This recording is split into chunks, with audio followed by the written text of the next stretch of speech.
कोल्हापूर म्हणल्यावर आपल्या डोळ्यासमोर 3 गोष्टी आवर्जून लगेच उभ्या राहतात, त्या म्हणजे दख्खनचा राजा ज्योतिबा, 3.5 शक्तिपीठापैकी श्री अंबाबाईचे मंदिर आणि छत्रपती शिवाजी महाराजांच्या शौर्याची, पराक्रमाची आणि धाडसी वृत्तीच्या अशा अनेक कथा सांगणारा आपला पन्हाळगड।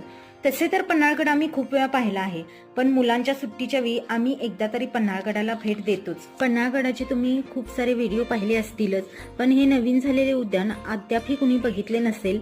या उद्यानाचे नाव आहे शिवतीर्थ उद्यान। इथे खूप सुंदर पद्धतीने गार्डनिंग केले आहे। फुलांच्या वेगवेगळ्या रंगांनी मन अगदी भारावून जाते। संध्याकाळच्या वेळी तर ज्यावेळी विद्युत रोषणाई झाली त्यावेळी तर आमचे डोळे अक्षरशः दिपून गेले होते। मुले जाम खुश झाली होती। लहान मुलांना खेळण्यासाठी भरपूर ऍक्टिव्हिटी आहेत। आम्ही इथे खूप सारे फोटो काढले, खूप धमाल केली।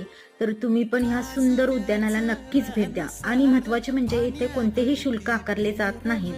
तर हा व्हिडिओ आवडल्यास व्हिडिओला लाईक करा, शेअर करा आणि चॅनल